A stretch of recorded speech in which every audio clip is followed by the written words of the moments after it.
ओम शांति। 12 अक्टूबर 2024 की मुरली से विशेष पॉइंट। तो पहला पॉइंट है, मीठे बच्चे बाप खिवैया बनाया है, तुम सबकी नैया को विषय सागर से निकाल क्षीर सागर में ले जाने।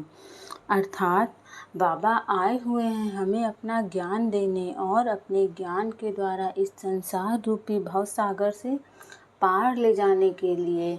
कैसे हम बाबा के ज्ञान का प्रयोग करके इस संसार की समस्याओं से पार हो सकते हैं, कैसे छोटी छोटी अपनी समस्याओं का हम सामना कर सकते हैं और कैसे बाबा के ज्ञान का उपयोग करके अपने जीवन को सुंदर बना सकते हैं और कैसे इस संसार रूपी भव सागर से हम पार कर परमात्मा में अपना लगन लगा सकते हैं।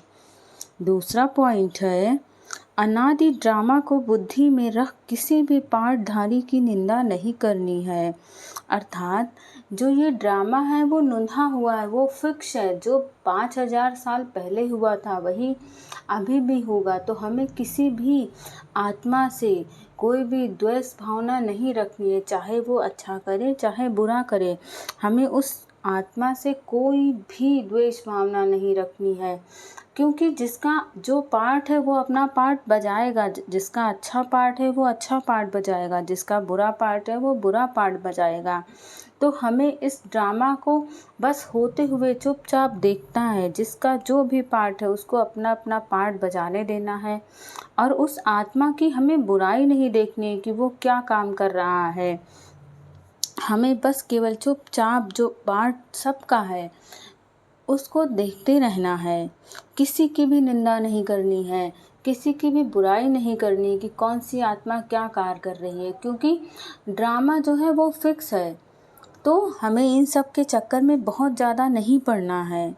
तीसरा पॉइंट है, साइलेंस की शक्ति द्वारा आत्मशक्ति के उड़ान की तीव्र गति करने वाले विश्व परिवर्तक भव। अर्थात जो काम हम लोगों को बोल बोल के नहीं करवा सकते हैं, बार बार हम उनको ज्ञान दे करके नहीं करवा सकते हैं, वो शक्ति साइलेंस की पावर में है। साइलेंस की पावर द्वारा हम किसी से भी कुछ भी काम करवा सकते हैं। इस अपने साइलेंस की शक्ति इस संसार में वायुमंडल में फैला करके हम वायुमंडल को सुंदर बना सकते हैं, शुद्ध बना सकते हैं और किसी भी कितनी भी विकारी आत्मा हो उसका मन परिवर्तन कर सकते हैं साइलेंस की शक्ति का प्रयोग करके। तो हमें बाबा ने कहा है कि अपने साइलेंस की शक्ति का प्रयोग करके इस संसार को परिवर्तित करना है, फिर से सतयुग वाली दुनिया को स्थापित करना है। और वो सतयुग वाली दुनिया स्थापित तब होगी जब हम खुद अपने आप को परिवर्तित करेंगे, ना कि दूसरों को परिवर्तित करके।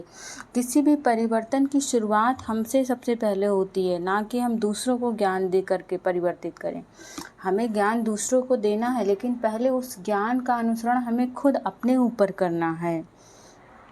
चौथा पॉइंट है, तीव्रता की निशानी है सोचा और हुआ। अर्थात जब आप अपने पुरुषार्थ में बहुत तीव्र हो जाओगे, तब आपने जैसे संकल्प किए वो तुरंत सिद्ध हो जाएंगे। आपने जो भी संकल्प किया वो सिद्ध हो जाएगा।